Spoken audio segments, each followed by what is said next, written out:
우리 하나님을 잘 아는 지식으로 우리 먼저 무장해야 될 때가 된 줄로 믿습니다. 우리 하나님의 거룩하신 하나님을 비웃는 그런 하나님의 전에 이 신전에 들어가기 전에 먼저 지성이라는 전당을 거쳐야 된다. 그런 말이 있죠. 하나님을 섬기는 이 거룩한 지성소에 들어가기 전에 지성의 전당을 거쳐야 한다. 그 무슨 말입니까? 하나님을 알아야 하나님을 바로 섬길 수 있다. 그런 뜻입니다. 요즘은 하나님에 대한 지식이 소홀히 되는 시대가 아닌가 싶습니다. 영생은 곧 유일하신 참 하나님과 그의 보내신 자 예수 그리스도를 아는 것이다. 요한복음 17장 3절을 주님이 직접 말씀하셨습니다. 이 하나님에 대한 지식이 소홀히 됨으로 말미암아 우리 기독교가 좀 변질이 되고 있지 않은가 싶은 그런 우려가 늘 있습니다. 제가 그저께 유튜브를 우연히 봤는데 기독교 무슨 당이라든가 그런 정당에 아마 찬조 연설하는 것 같아요. 아주 그 중년 정도 되는 그 한 부인이 나와서 연설을 하는데 아주 말을 잘하대요. 근데 대통령에 대해서 거침없이 이상한 소리를 했어요. 그 이상한 소리가 뭐냐면 직접 할 수도 없고 옛날에 우리 주아가 한 4살, 5살 정도 됐을 때 제 차를 옆에서 늘 타고 다녔어요. 그걸 좋아했어요. 그리고 권사님이 같이 타고 가시다가 우리 주아가 하도 이쁜 짓을 많이 하니까 귀여워가지고 아이고 내 새끼야 그랬어요. 그러니까 나 새끼 아닌데요? 그렇게 말한 거예요. 그러니까 권사님이 새끼가 뭔데? 그렇게 하는 말이 새끼는 우유를 먹지만 나는 매운 된장국도 먹는데요. 그렇게 정의를 했어요. 새끼가 뭘 먹어요? 우유를 먹는 사람이에요. 근데 나이를 따져도 대통령보다 더 젊은 사람 같은데 대통령을 그냥 우유 먹는 사람으로 참 이렇게 표현하니까 더 좋네요. 우유 먹는 사람으로 거침없이 막 소리소리 지르면서 대중 앞에서 그래요. 이것이 기독교입니까? 이것이 기독교를 하는 시기입니까? 오늘날 기독교가 가장 반기독교적인 행동을 하고 있다. 예를 들어서 그러십시다. 제가 지금 정치 선전하려는 게 아니에요. 우리 기독교는 독재자에 대해서도 기도하고 사랑으로 대해야 돼요. 왜냐하면 독재자도 전도의 대상이기 때문이에요. 그리고 북한에 지금 친북, 종북 그런 얘기 하는데 사실 이 말도 안 맞다고 생각을 해요. 북한 싫어하고 반대하고 다 군대 가서 북한하고 싸우고 온 사람들도 요즘 다 친북이 되고 종북이 되고 그렇게 됐어요. 그냥 북한하고 평화롭게 지내자는 편국 정도가 맞지 않을까 싶어요. 근데 어쨌든 북한도 그 공산주의도 말은 똑같이 다 평화롭게 평등하게 살자 이거죠. 평등이죠. 공산주의 원칙이 부자 가난한 사람 없이 평등. 북한이 평등입니까? 그 평등이 아니라는 것은 김정은이 몸뚱아리 보면 되건 알아요. 김정은이 몸뚱아리하고 백성들을 몸뚱아리를 승하게 보세요. 어린아이들 몸뚱아리를 승하게 보세요. 애들이 못 먹어가지고 키도 못 크고 그렇다는데 그 몸뚱아리 보면 평등합니까? 아니지요. 스스로 자기 체제를 부인하는 거예요. 그같이 우리 기독교도 스스로 체제를 부인해요. 우리 문재인 대통령이 공산주의자라고 합시다. 그러면 전도 하나 해야 됩니까? 전도의 대상이죠. 이분도 크게 말해서 크리스찬이에요. 물론 개신교가 아니고 천주교인이죠. 전도를 하기 위해서는 우유 먹는 놈, 우유 먹는 사람 그런 소리 해가지고 전도가 될까요? 되겠어요? 안 되겠어요? 우리 기독교는 독재자도 그런 식으로 대하라고 안 해요. 사실 따지고 보면 우리 기독교가 최고의 독재예요. 우리 왕이 누구시죠? 하나님이시죠? 궁극적으로 성경은 예수 그리스도가 성경의 중심이지만 그 목적은 하나님, 성부 하나님이에요. 예수님도 나라를 완성해서 하나님 나라를 아버지께 바친다 그랬죠? 고린도서 15장이 잘 나옵니다. 28절에 보면. 자, 그런데 이와 같이 우리 하나님이 최고의 독재자의 한마디로 나쁘게 표현하면, 근데 우리 하나님은 어떤 독재를 하시는가? 사랑의 독재를 하시고, 정의의 독재를 하시고, 긍휼의 독재를 하시고, 은혜의 독재를 하세요. 나빠요? 나빠요? 좋아요? 사랑으로 독재하시는데 나빠요? 좋아요? 최고의 유능하신 분이 최고의 사랑으로, 최고의 은혜로 독재를 하신다고요. 그래서 이 성경에는 민주주의 체제가 최고가 아니에요. 그건 차선책이지. 우리 사람이 하는 제도 중에 제일 좋다 이거지. 사실 우리 하나님 나라는 나쁘게 표현하면 독재예요. 하나님 나라예요. 근데 왜 왕국이 은혜와 사랑의 왕국이고, 그리고 놀라운 축복과 영광의 왕국이에요. 그러니까 누가 하느냐, 누가 통치하느냐, 이게 중요한 거죠. 그래서 누가 하든지 간에 어떤 체제든지 사랑으로 전도해야지. 전도의 대상으로 삼아야지. 그냥 우유 먹는 사람으로 취급하면 안 된다 이 말이에요. 이렇게 해서 우리 기독교가 스스로 기독교 체제를 지금 부인하고 있는 이런 시대가 되어버렸어요. 왜 그런가? 이것은 하나님에 대한 지식이 잘못되어라. 하나님에 대한 지식이, 그 열정이 사라졌기 때문이에요. 어떤 목사님께서 어제 우리 기독교 어떤 총회장님께서 미신에 반대한다는 메시지를 발표했다고 저한테 보내주셨어요. 아주 훌륭한 분인데, 그 목사님도. 그래 보니까 미신은 국가를 불행하게 하고 하여튼 이런 식으로 썼어요. 그래서 제가 한마디 해서 보냈어요. 우리 기독교가 이 미신에 대해서 이런 말을 할 때, 무속 신앙에 대해서 말할 때, 이런 이유가 너무나도 비논리적이고 비과학적인 이유를 써서 말해서 되겠느냐, 이 자체가 우리 하나님에 대한 지식이 지금 이렇게 소멸되고 있다는 그런 반증이다. 이 우상을 섬기고 무속신앙을 섬기면요, 믿으면 믿을수록 진리가 사라져버려요. 그리고 거기에는 윤리도 없어요. 도덕도 없고. 그리고 모든 사실이 다 부인되고, 오직 내가 잘 되는 거, 나만 잘 되는 거, 남이 어떻게 되는 거 상관없어요. 정의도 없고, 진리도 없고, 거기는 오직 나만 있어요. 이게 무속신앙이에요. 여러분, 그래서 일본의 우상이 3만 개가 넘는다죠. 일본의 윤리가 굉장히 저열하다고요. 형편없다고요. 무도 정신 아싸라다 그런 건 있겠지만은, 근본적으로 일본의 문화는 아주 비윤리적이다, 형편없다, 그렇게 알려져 있어요. 그래서 한국 사람 쳐줬어도 옛날부터 일본 문화는 안 쳐줬어요. 왜 그럴까요? 이런 미신으로부터, 여러 작된 종교로부터 나온 이런 그 문화는 비윤리적으로 갈 수밖에 없어요. 이 나라도 무속이 이렇게 판을 치게 되면 이 나라의 모든 윤리적인 건 다 사라지고 정의도 없어져요. 그래서 아무렇게나 경력도 아무렇게나 쓰고 거지로 가짜로 막 해버리고 속이고 막 돈만 벌면 그만이에요. 나만 잘 되면 그만이에요. 그래서 반대하는 거예요. 그래서 우리 교회는, 하나님 교회는 진류 뭐라 그랬죠? 진류 기둥과 타라고 디모스 3장에 말씀하고 있죠? 우리 진리에 맞지 않기 때문에 믿으면 믿을수록 진리가 더 깊어지는 것이 우리 기독교 신앙이에요. 그래서 우리는 우리 기독교 하나님을 아는 영생도 이 하나님을 아는 지식에 있다는 것을 주장하는 것입니다. 그래서 우리가 지금 하나님에 대한, 하나님의 지금 속성에 대해서 지금 말씀 제가 드리고 있죠. 하나님의 속성 두 가지가 뭐라 그랬어요?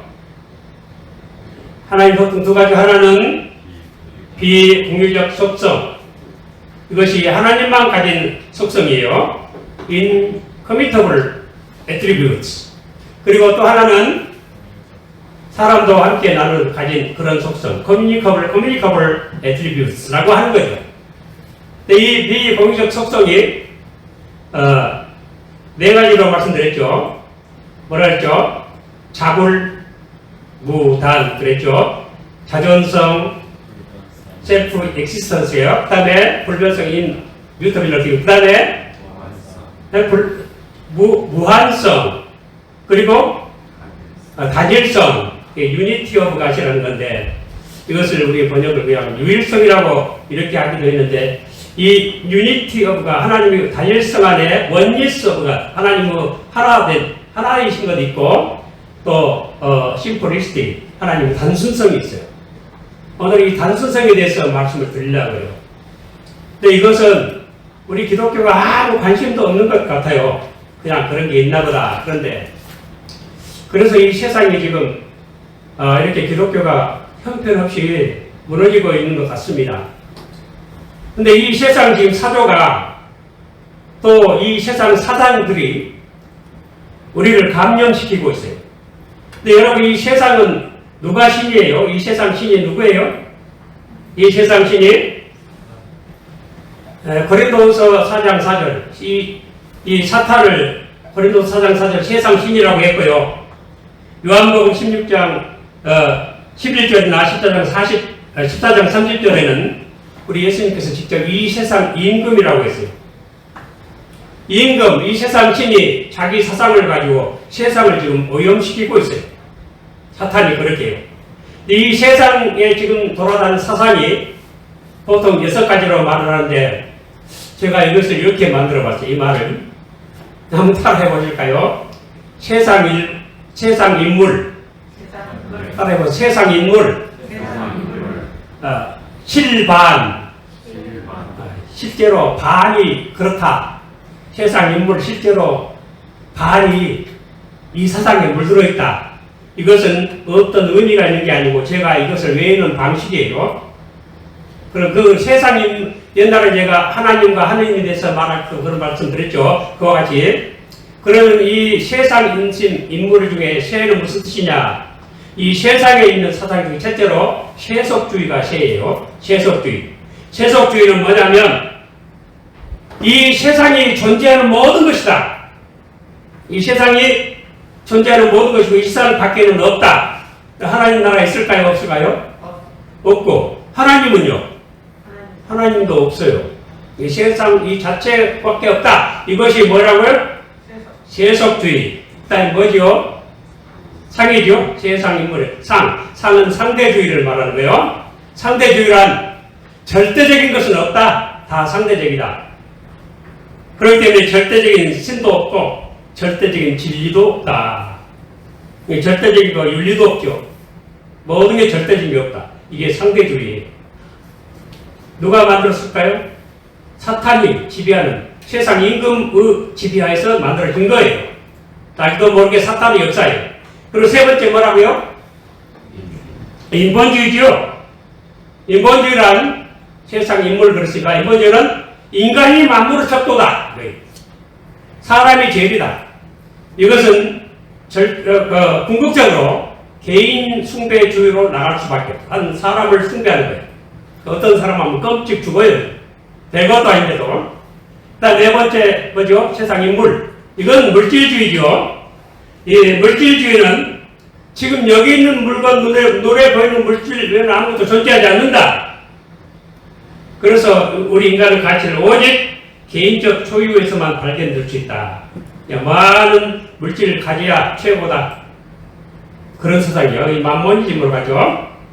그리고 그 다음에 뭐죠? 실제로 철제 반이라는 실인데 이건 실용주의를 말하는 거예요. 실용주의.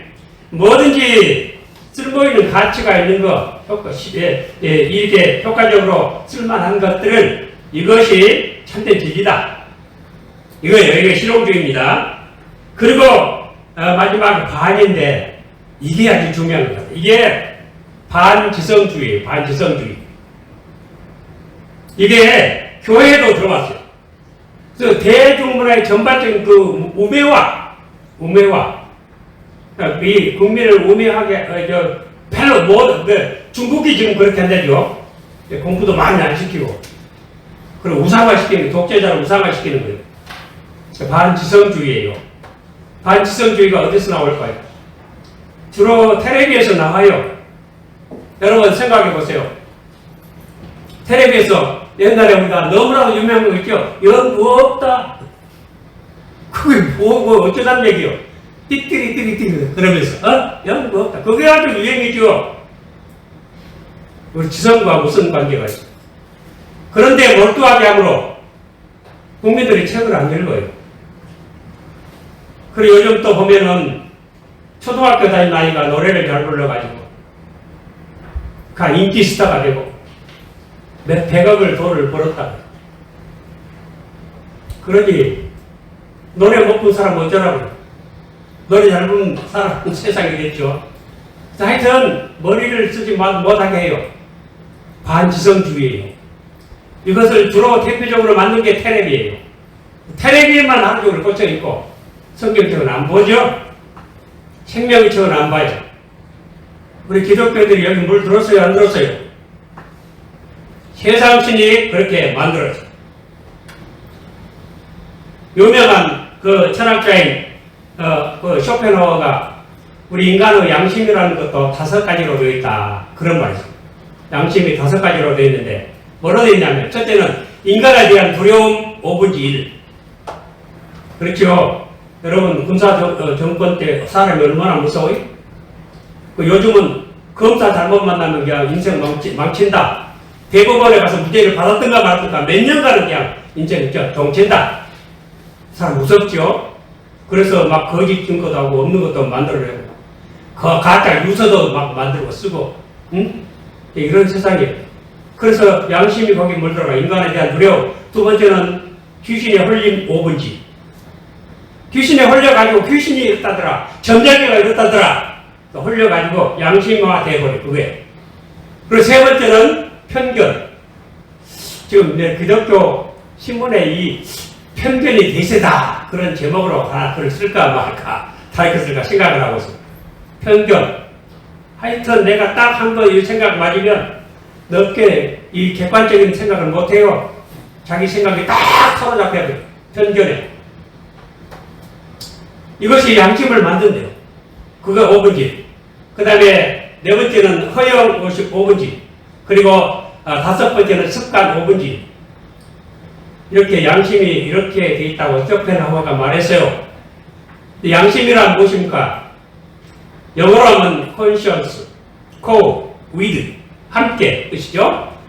science, 지식, 과학 그렇죠.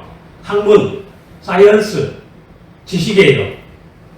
그리고 우리 양심은 뭐냐면 하나님의 지식과 함께 하는 것이 양심이에요. 하나님의 지식으로 하나님에 대한 진리로 내적 재판적을 법적을 삼는 게 이거 양심이에요.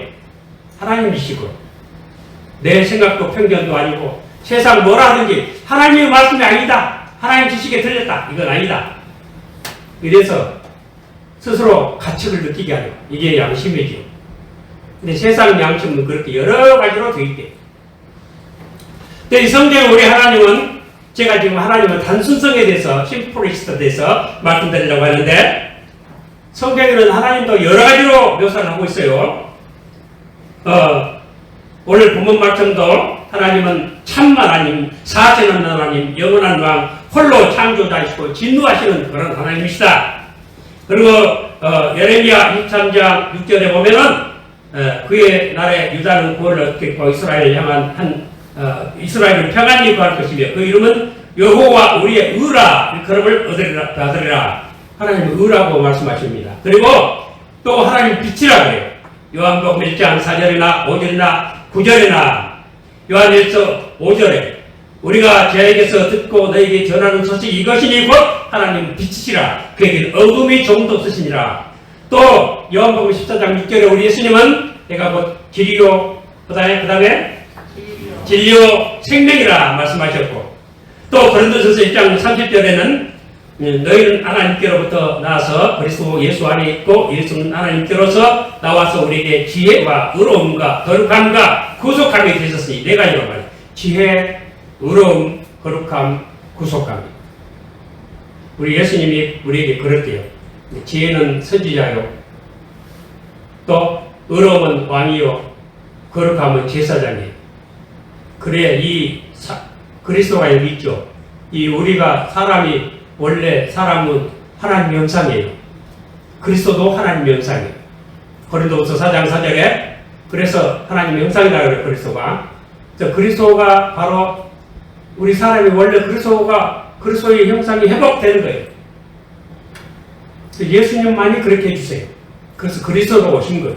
엄청난 진리예요. 그래서 예수님이 이렇게 묘사하고 있고, 또 요한 1서 4장 8절에 사랑하지 아니하는 자는 하나님을 알지 못하나니 이는 하나님은 사랑이시니라. 그래서 아까 우리 사람의 양심이 몇 가지로 됐다 그랬어요? 5가지로 됐다 그러는데 하나님도 여러 가지로 된 것이 아닌가 착각을 해요. 하나님은 그렇지 않아요. 이 모든 하나님은 한 하나님이시다. 그래서 사람들이 신학자들이 연구를 해서 이것을 하나님의 단순성이라고 이렇게 말을 하게 됐어요. 단순하시다. 하나님은 본질과 본성이 변하지 않으신다. 사람은 본성과 본질이 변해요. 똑같은 사람도 잠잘 때는 딴 사람, 딴 생각, 딴 꿈을 꿔요. 내가 아니에요. 병들면 또 달라져요. 하나님은 그런 게 없어요. 그래서 하나님은 언제나 사랑이시고 똑같이 하나님은 거룩이시고 하나님은 의로우시고 하나님은 진리시고 빛이시고 또한 하나님은 우리에게 길이 되시고 생명이 되십니다. 근데 이 하나님은 단순하시다 이렇게 봐요. 참 어려운 진리입니다. 이제 이것을 요약을 해버립시다. 하나님의 속성은 두 가지가 뭐래요? 비공의적 속성과 공의적 속성이신데 우리가 이 비공의적 속성과 하나님 단순성을 오해할 때 큰 문제가 이단이 생겨요. 어떻게 생기는가? 하나님은 사랑이시니까 모두 다 구원받는다. 그럼 하나님은 사랑 기계가 되어버려요. 사랑과 인과 또 동시에 똑같이 의가 되시고 거룩이 되세요. 근데 하나님이 이런 속성들을 한마디로 거룩이라고 해요. 여러분 십계명이 돌비가 몇 개예요? 2개예요. 근데 하나님 거룩이 2가지예요. 하나는 유형적 거룩 혹은 장엄적 거룩이라고 해요. 하나는 윤리적 거룩이죠. 십계명의 첫째 돌비는 유형적 거룩을 보여주고 둘째 돌비는 윤리적 거룩을 보여줘요. 여러분 윤리가 뭘까요? 윤리가 뭐예요? 윤리는 사람과 사람 사이에 반드시 행하라고 주신 그렇게 표현된 사람과 사람 사이에 반드시 시행하라고 표현된 하나님의 이 속성이에요. 그래서 이 비공의적 속성에 나오는 것이 하나님의 유언적 거룩이고 하나님의 이 공의적 속성에서 나오는 것이 윤리예요. 윤리. 근데 우리 기독교가 윤리를 땅에 버렸다고요. 그렇게 윤리를 땅에 버려서 가지고 로마를 정복했을까요? 우리 기독교가 로마 독재자 황제를 요구를 해가지고 로마를 정복했을까요? 권력으로 정복했을까요? 아니에요. 죽으면 죽으리라. 사형을 당해도 짐승들에게 물려 찢겨주기도 칼에 찔려도 높은 데 떨어뜨려 죽여도 하나님의 거룩하심을 잃지 않았어요. 그래서 변화시켰어요. 그래서 이 거룩이 우리 기독교의 능력이고 권력이에요. 이것이 제가 언제 신문에 그걸 냈었어요. 기독교의 권력은 거룩에 있다. 그걸 냈었어요. 여러분들 그러므로 우리가 하나님의 속성을 이렇게 배울 때 예사로 배우지 마세요. 이 하나님의 속성, 이 비공의적 속성에서 종교가 나오고 공의적 속성에서 윤리가 나온 거예요. 그렇기 때문에 우리가 하나님 속성을 잘 알아서 우리 신앙도 우리 윤리적인 삶도 하나님 보시기에 합당하게 사는 우리 모두 되시기를 축원합니다.